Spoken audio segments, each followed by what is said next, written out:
Goals. Are they a place that you go to? During this challenge that you have committed to for the next 30 days, I won't just be teaching you how to set goals. I'm going to teach you the skill of being a great goal setter. It is a skill. Most people misunderstand it because it's misnamed. A goal is never actually something that you can tangibly say, this is done. What we actually do as human beings is we move in directions.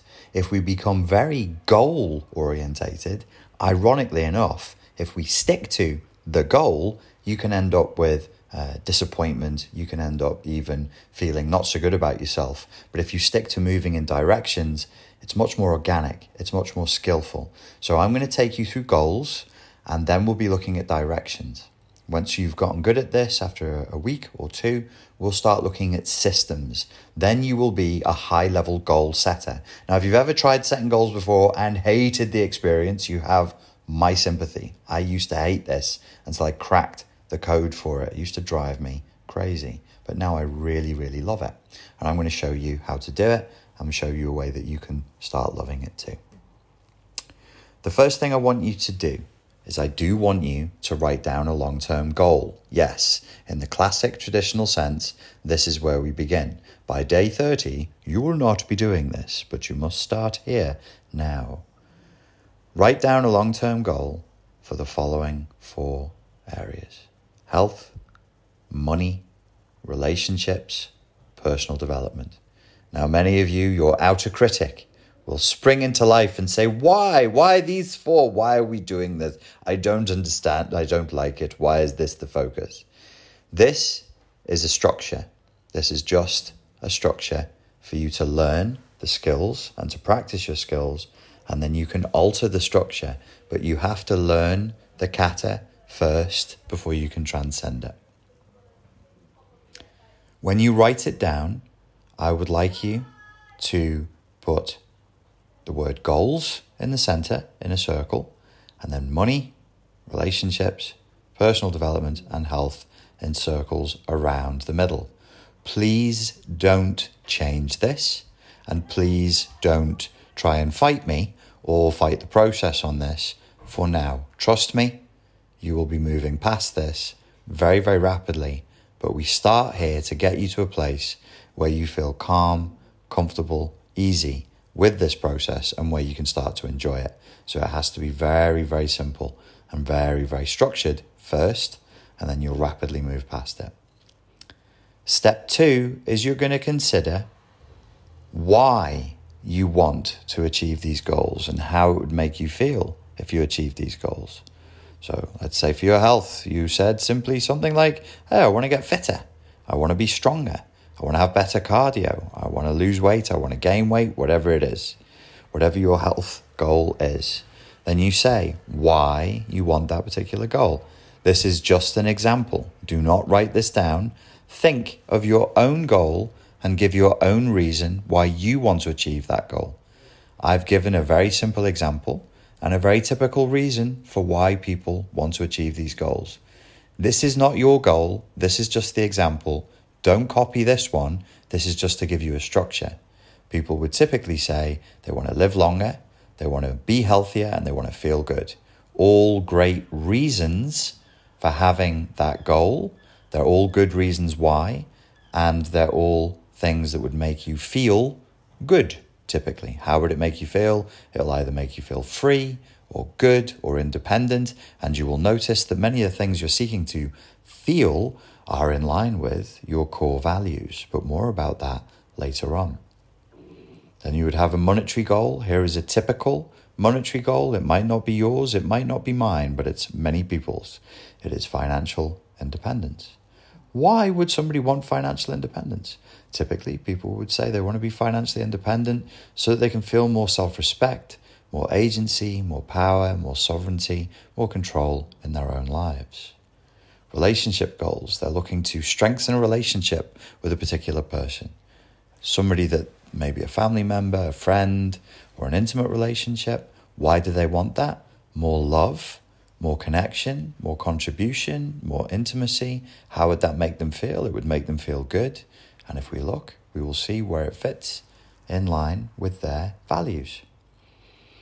Personal development goal might be, for some people, maybe not you, maybe not me, but for some people it might be to get a degree, or to read more books, or to learn a particular new language, or a musical instrument, or a new skill. Why would they typically want to do that? They might want to fulfill their potential, they might want to contribute more, or whatever it is. Whatever your goals are, you write down your reason why and how it would make you feel.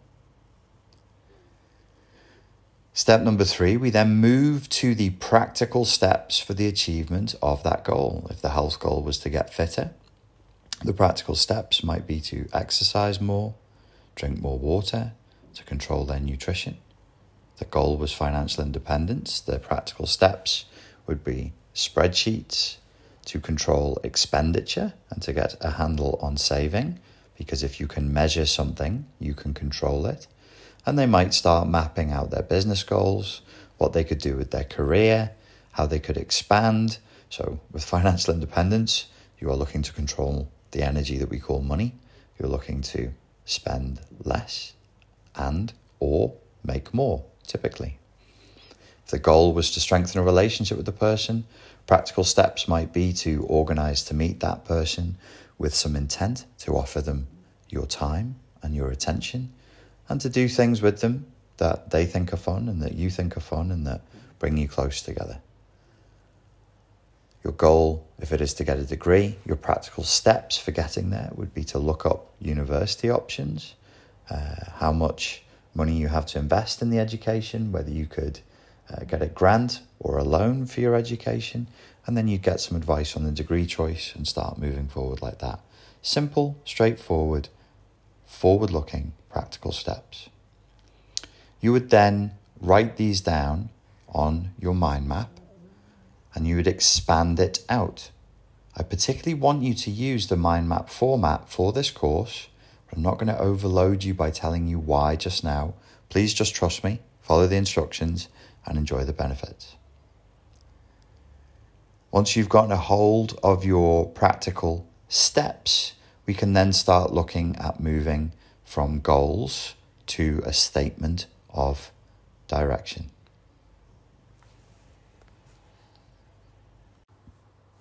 I want you to get very, very comfortable with taking notes and with doing these mind maps. And I want you to have the intention of doing at least one every day over the next 30 days, but you'll be doing more. The reason being is because you'll start to enjoy them. You'll really like them. They're a fantastic way of getting your ideas down on paper and of moving yourself in the right direction. It allows you to externalize your feelings, your emotions when you're doing the emotional literacy, your thoughts, your goals, and it puts you in a very focused, forward-moving mindset. It's very much about the future and creating structure, building some structure out of the chaos that can go on internally and structuralizing it externally. And when you do it regularly, you'll start finding these little surges of elation, of happiness, when you see that there is this tremendous insight.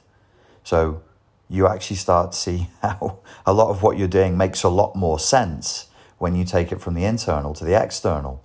And therefore, what you're doing has a lot more logic and it's moving you forwards. I'm going to help you to become an expert at setting goals, but I don't need to turn you into a goal-setting entity. You already are that. Having set the goals, I'd like you to start thinking in terms of making a statement of intent about the direction in which you're moving.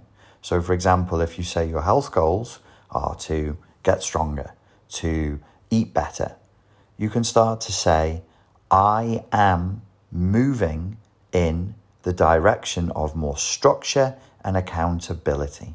That's a very, very powerful statement of intent in terms of your direction of where you're moving. And you say why you're doing that, so that I can feel good about myself, so that I can feel like there is structure and order in my life, and as though I'm looking forward to a positive future that I am in control of. I reclaim my future, I reclaim my present, I reclaim my agency, and I move forward.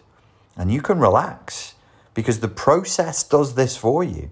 You just have to be happy enough to sit there and write this down, and it will pull you into a better future of its own accord.